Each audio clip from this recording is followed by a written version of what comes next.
Assalomu alaykum, hurmatli brifing ishtirokchilari. Bugungi brifingda Do'stlik festivali doirasida o'tkazilgan tadbirlar yuzasidan ma'lumot berib o'tamiz. Ma'lumki, yurtboshimiz tashabbusi bilan 2021-yildan buyon 30-iyul mamlakatimizda Xalqlar do'stligi kuni sifatida nishonlanib kelinadi. Sana munosabati bilan joriy yilning 23-31-iyul kunlari Qoraqalpog'iston Respublikasi Toshkent shahri va viloyatlarida keng qamrovli dastur asosida millatlararo totuvlik va do'stlikni tarannum etuvchi an'anaviy Do'stlik festivali tadbirlari o'tkazildi. Bu yilgi Do'stlik festivali tadbirlari 23-iyul kuni poytaxtimizda barpo etilgan Yangi O'zbekiston bog'idagi Mustaqillik monumenti poyiga gulchambar qo'yish marosimidan boshlandi. Unda Millatlararo munosabatlar qo'mitasi rahbariyati va xodimlari, milliy madaniy markazlar va do'stlik jamiyatlari faollari, ommaviy axborot vositalari hamda keng jamoatchilik ishtirok etdi. Marosimda Milliy gvardiya faxriy qorovuli hamda faxriy orkestrining bayramona sadolari ostida o'tkazildi. Shundan so'ng O'zbekiston Milliy matbuot markazida festival yuzasidan matbuot anjumani o'tkazildi. Anjumanda milliy madaniy markazlar va do'stlik jamiyatlari faollari, Birodar shaharlar alyansi hamda 30 dan ortiq ommaviy axborot vositalari vakillari ishtirok etdi. Anjuman davomida qo'mita raisi Qahramon Sariyev tomonidan Do'stlik festivalini o'tkazishdan ko'zlangan maqsad, uning doirasida o'tkaziladigan tadbirlar xususida batafsil axborot berildi. 24-25-iyul kunlari Samarqand shahrida 1-xalqaro Birodar shaharlar forumi o'tkazildi. 13 ta xorijiy davlatdan jami 40 nafarga yaqin ishtirokchilarning qatnashgani forumning xalqaro nufuzini oshirish bilan birga O'zbekistonning xalqaro hamkorlikni rivojlantirish borasidagi tashabbuslariga bo'lgan qiziqishni yana bir bor namoyon etdi hamda xorijiy mamlakatlar shaharlarini bir davra atrofida birlashtirdi. Birodar shaharlar barqaror rivojlanish va xalq diplomatiyasining yangi modeli mavzusidagi xalqaro ilmiy amaliy konferensiya, shaharlar imkoniyatlari ko'rgazmasi, shuningdek B2B, B2G formatdagi uchrashuvlar tashkil etildi. 9 ta hamkorlik memorandumi va birodarlik bitimlari imzolandi. Jumladan Namangan, O'sh, Rishton, Turkiston, Qo'qon, Velika Tirnova, Samarqand, Belgrad, Samarqand, Ryazan, Samarqand, Nevda shaharlari o'rtasida birodarlik memorandumlari imzolandi. Shaharlar imkoniyatlari ko'rgazmasida O'zbekistonning 14 ta hududi o'zining istiqbolli investitsiya loyihalari, zamonaviy ishlab chiqarish quvvatlari, eksport salohiyati, tarixiy madaniy merosi hamda turizm infratuzilmasini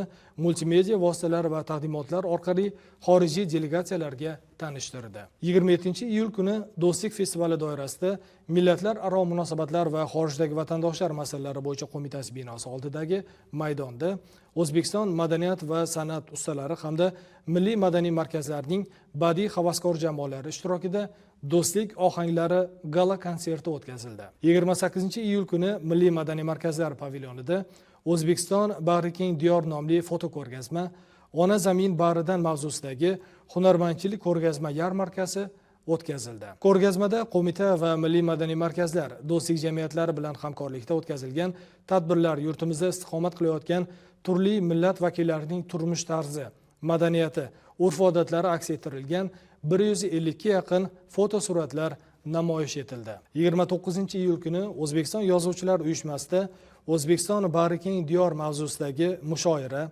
turli millatlar do'stligiga bag'ishlangan ijodiy uchrashuv va kitoblar ko'rgazmasi, milliy madaniy markazlar pavilyonida esa Do'stlik dasturxoni shiori ostida turli millatlarning milliy taomlari ko'rgazmasi hamda milliy liboslar va raqs kechasi o'tkazildi. 30-iyul kuni poytaxtimizdagi Islom sivilizatsiya markazida umummilliy birdamlik yangi O'zbekiston taraqqiyotining harakatlantiruvchi kuchi mavzusida xalqaro konferensiya o'tkazildi. Dastlab O'zbekiston Respublikasi prezidenti Shavkat Mirziyoyevning Xalqlar do'stligi kuni munosabati bilan bayram tabrigi o'qib eshittirildi. Davlatimiz rahbarining mazkur tabrigi yurtimizda yashab kelayotgan turli millat va elatlar vakillariga yangi kuch, yangi ruh berib, o'z faoliyatlarini O'zbekistonning yagona xalqi sifatida uni taraqqiy ettirishga, rivojlantirishga xizmat qilishga undaydi.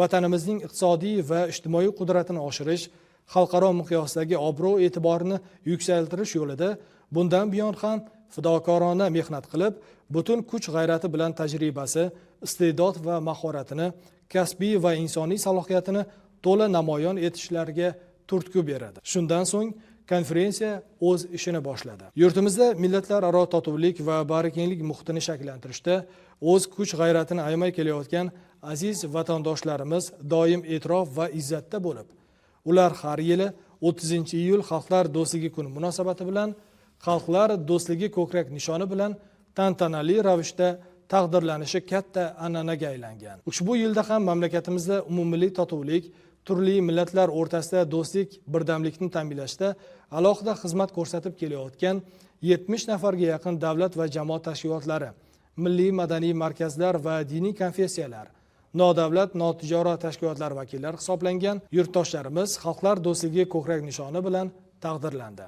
Albatta, ushbu ko'krak nishoni bilan taqdirlangan yurtdoshlarimiz kelgusi faoliyatida ham millatlararo totuvlik va bag'rikenglik elchisi bo'lib, bor imkoniyati bilan yurtimizdagi birdamlik va tinchlik muhitini mustahkamlashga o'z hissasini qo'shishi shubhasiz. Festival arafasida 20-iyuldan 28-iyulga qadar O'zbekiston Respublikasi davlat mustaqilligining 35 yiliga hamda 30-iyul Xalqlar do'stligi kuni munosabati bilan milliy madaniy markazlar va do'stlik jamiyatlari o'rtasida O'zbekiston yagona vatan shiorini o'zida mujassam etgan eng yaxshi video roliklar tanlovi o'tkazildi. Mazkur tanlovning g'oliblari onlayn ovoz berish yo'li bilan aniqlandi. Ovoz berish jarayonlarida 10 mingdan ortiq yurtdoshlarimiz faol ishtirok etdi. Yakunda O'zbekiston Koreys madaniy markazlar uyushmasi 1-o'rin, O'zbekiston Tojik milliy madaniy markazi Toshkent viloyat bo'limi 2-o'rin, Navoiy viloyati Tatar va Boshqirt milliy madaniy markazi 3-o'rinni egalladi. G'oliblar festival doirasida qimmatbaho va esdalik sovg'alari bilan taqdirlandi. Do'stlik festival tadbirlari nafaqat hududlar markazida, balki bolalar sog'lomlashtirish oromgohlarida ham do'stlik bolalikdan boshlab shiori ostida bolajonlar ishtirokida turli madaniy ma'rifiy tadbirlar o'tkazildi. Festival tadbirlari jurnalist va blogerlar tomonidan xorijiy, respublika va mahalliy tele va radio kanallari, gazeta va jurnallar hamda ijtimoiy tarmoqlar orqali to'g'ridan-to'g'ri jonli efir, reportaj va bosma ko'rinishida yoritib borildi. Muxtasar qilib aytganda, O'zbekistonda bo'lib o'tayotgan do'stlik festivali tadbirlari mamlakatdagi ko'p millatli jamiyatning yakdilligi va hamjihatligi, millatlararo munosabatlarning do'stona asosida rivojlanib borayotganining yorqin ifodasi hisoblanadi. Hurmatli brifing ishtirokchilari, sizlarga yetkazmoqchi bo'lgan ma'lumotlarimiz shulardan iborat edi. E'tiboringiz uchun rahmat.